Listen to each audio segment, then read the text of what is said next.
ಹಿಂದೂ ಸಂಪ್ರದಾಯದಲ್ಲಿ ತುಂಬು ಗರ್ಭಿಣಿಯರಿಗೆ ಇಷ್ಟವಾದ ಅಡುಗೆ ಸಿದ್ಧಪಡಿಸಿ ಸೀಮಂತ ಶಾಸ್ತ್ರ ಮಾಡುವ ವಾಡಿಕೆ ಇದೆ. ಅದೇ ರೀತಿ ಹಾಸನದ ವ್ಯಕ್ತಿಯೊಬ್ಬರು ನವಮಾಸ ತುಂಬಿದ ಹಳ್ಳಿಕಾರ್ ತಳಿಯ ಹಸುವಿಗೆ ಕಲ್ಯಾಣ ಮಂಟಪದಲ್ಲಿ ಸೀಮಂತ ಶಾಸ್ತ್ರ ಮಾಡುವ ಮೂಲಕ ವಿಶೇಷ ಸಂಪ್ರದಾಯವೊಂದಕ್ಕೆ ನಾಂದಿ ಹಾಡಿದ್ದಾರೆ. ಉದ್ಯಮಿ ದಿನೇಶ್ ಎಂಬುವರು ಗರ್ಭಿಣಿಯರಿಗೆ ಮಾಡುವ ಶಾಸ್ತ್ರದ ರೀತಿಯಲ್ಲಿಯೇ ಹಸುವಿಗೂ ಶಾಸ್ತ್ರ ಮಾಡಿ ನೂರಾರು ಮಂದಿಗೆ ಭರ್ಜರಿ ಭೋಜನ ಏರ್ಪಡಿಸಿ ಗಮನ ಸೆಳೆದಿದ್ದಾರೆ. ಸಾಕು ಪ್ರಾಣಿಗಳು, ಅದರಲ್ಲೂ ಜಾನುವಾರುಗಳೆಂದರೆ ದಿನೇಶ್ ಅವರಿಗೆ ಬಲು ಪ್ರೀತಿ. ಅದರಲ್ಲೂ ದೇಸೀಯ ಹಳ್ಳಿಕಾರ್ ತಳಿಯ ಹಸು ಎತ್ತುಗಳನ್ನು ಸಾಕುವುದರಲ್ಲಿ ಇವರು ಎತ್ತಿದ ಕೈ. ಈ ಹಂಬಲದಿಂದಲೇ ಬೆಂಗಳೂರಿನ ಬಿಡದಿ ಬಳಿಯ ಹಳ್ಳಿಯಿಂದ 4 ತಿಂಗಳ ಹಳ್ಳಿಕಾರ್ ತಳಿಯ ಹೆಣ್ಣು ಕರುವನ್ನು ತಂದು ಅದಕ್ಕೆ ಗೌರಿ ಎಂದು ನಾಮಕರಣ ಮಾಡಿ ಸಾಕಿ ಸಲಹಿದ್ದಾರೆ. ಇನ್ನೊಂದು ವಾರದಲ್ಲಿ ಗೌರಿ ಕರುವಿಗೆ ಜನ್ಮ ನೀಡಲಿದೆ.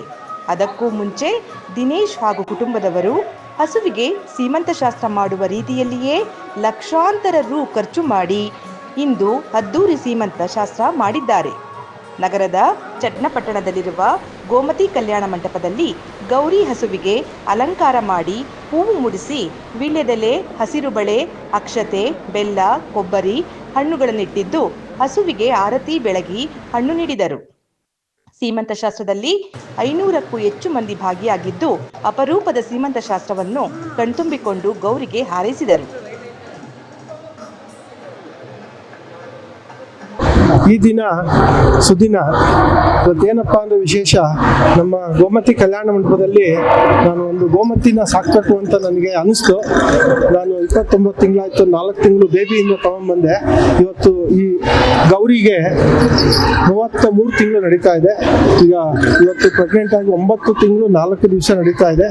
ನನಗೆ ಎಲ್ಲರೂ ಏನು ನಮ್ಮ ಮಾನವೀಯರಾಗಿ ನಮ್ಮ ಹೆಣ್ಣುಮಕ್ಕಳು ಪ್ರೆಗ್ನೆಂಟ್ ಆದಾಗ ಏನು ಸೀಮಂತ ಮಾಡ್ತಾರೆ, ಅದೇ ರೀತಿ ನಮ್ಮ ಮುಕ್ಕೋಟಿ ದೇವತೆ ನಮ್ಮ ಗೋಮತಿ ಕೂಡ ನನಗೆ ಮಾಡಬೇಕು ಅಂತ ನನಗೆ ಮನಸ್ಸಲ್ಲಿ ಬಂತು.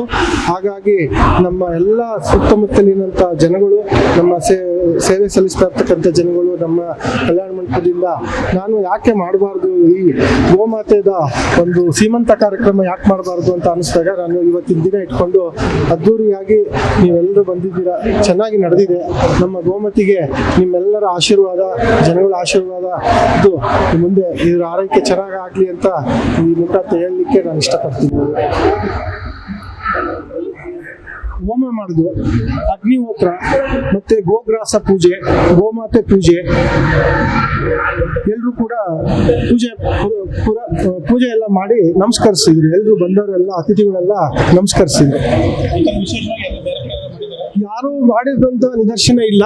ನಾವು ಮಾಡಿರೋದು ಎಲ್ಲರೂ ನಾನು ಫೋನ್ ಮಾಡಿದಾಗೆಲ್ಲ ನಗ್ತಾ ಇದ್ರು. ಆಕ್ಚುಲಿ ಇಲ್ಲಿ ಬಂದ್ಮೇಲೆ ಗೊತ್ತಾಯ್ತು, ಎಲ್ರಿಗೂ ಬಹಳ ಖುಷಿ ಆಗ್ತು. ಈ ದಿನ ಎಲ್ಲರೂ ಸಂತೋಷ ಪಟ್ಟಿದ್ದಾರೆ ಅಂತ ಅನ್ಕೊಂಡಿದ್ದೀನಿ.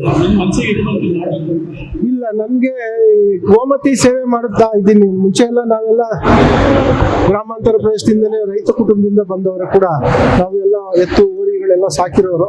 ನಾನು ಯಾಕೋ ಪೂಜೆ ಮಾಡೋದಕ್ಕೆ ಇಲ್ಲಿ ಮದುವೆ ನಡೆದಂತ ಸಂದರ್ಭದಲ್ಲಿ ಸೂರ್ಯ ನಮಸ್ಕಾರ ಆದ ತಕ್ಷಣ ಗೋ ಪೂಜೆ ಮಾಡೋಕೆ ಯಾರೋ ಒಬ್ರು ಕೇಳಿದ್ರು. ಆ ಕ್ಷಣದಿಂದ ನಾನು ಒಂದು ಗೋಮತಿ ಸಾಕ್ಬೇಕು ಅಂತ ಅನ್ಕೊಂಡು ಈ ಕ್ಷಣಕ್ಕೆ ನಾವು ಬಂದಿದ್ದೀವಿ. ಇದು ನಮ್ಮ ದೇಸಿ ತಳಿ ಹಳ್ಳಿಕಾರ್ ಅಂದ್ರೆ ನಮ್ಮ ಲೋಕಲ್ ನಲ್ಲಿ ಪ್ರಚಲಿತವಾಗಿರುವಂತದ್ದು. ನಮ್ಮ ರೈತರುಗಳ ಬೆನ್ನೆಲುಬೆ ಹಳ್ಳಿಕಾರು ತಳಿ. ಹಾಗಾಗಿ ನಾನು ಹಳ್ಳಿಕಾರ್ ತಳಿ ಸಾಕ್ಬೇಕು ಅಂತ ನನ್ನ ಮನಸ್ಸಿಗೆ ಬಂದಿತ್ತು. ಪೂಜೆ, ಅಗ್ನಿಹೋತ್ರ ಪೂಜೆ, ಗೋಗ್ರಾಸ ಪೂಜೆ, ಮತ್ತೆ ಗೋಮತಿ ಗೋಪೂಜೆ, ಎಲ್ಲಾ ತರದ ಪೂಜೆಗಳನ್ನು ಕೂಡ ಆರತಿ ಎತ್ತಿ, ಎಲ್ಲ ಹೆಣ್ಮಕ್ಳೆಲ್ಲ ಆರತಿ ಎತ್ತಿ ಎಲ್ಲರೂ ಕೂಡ ವಿಜೃಂಭಣೆಯಿಂದ ಆಚರಿಸಿದ್ದಾರೆ. ಎಲ್ಲ ತುಂಬಾ ಖುಷಿಯಾಗಿದೆ, ಸಂತೋಷ ಆಗಿದೆ. ಬಂದಿದ್ದ ಎಲ್ಲರಿಗೂ ಭರ್ಜರಿ ಔತಣಕೂಟ ಏರ್ಪಡಿಸಿದ್ದು ಸೀಮಂತ ಶಾಸ್ತ್ರದಲ್ಲಿ ಭಾಗಿಯಾಗಿದ್ದವರು ಭರ್ಜರಿ ಊಟ ಸವಿದು ತೆರಳಿದ್ದಾರೆ. ಈ ಬಗ್ಗೆ ಮಾತನಾಡಿದ ದಿನೇಶ್, ಹಳ್ಳಿಕಾರ್ ತಳಿ ನಮ್ಮ ದೇಸೀಯ ತಳಿಯಾಗಿದ್ದು ಇದನ್ನು ಉಳಿಸುವುದು ನಮ್ಮ ಕರ್ತವ್ಯವಾಗಿದೆ. ಈ ನಿಟ್ಟಿನಲ್ಲಿ ಸೀಮಂತ ಶಾಸ್ತ್ರ ಮಾಡುವ ಮೂಲಕ ರೈತರು ಹಾಗೂ ಜಾನುವಾರು ಪ್ರಿಯರಲ್ಲಿ ಅರಿವು ಮೂಡಿಸುತ್ತಿದ್ದೇನೆ ಎಂದಿದ್ದಾರೆ. ಒಟ್ಟಿನಲ್ಲಿ ಹಳ್ಳಿಕಾರ್ ತಳಿ ಉಳಿಸಿ ಬೆಳೆಸಬೇಕು ಎಂಬ ಕೂಗಿನ ನಡುವೆ ದಿನೇಶ್ ಅವರು ಒಡಲು ತುಂಬಿಕೊಂಡ ಹಸುವಿಗೆ ಶ್ರೀಮಂತ ಶಾಸ್ತ್ರ ಮಾಡಿದ್ದು ಒಂದು ಮಾದರಿಯಾಗಿದೆ.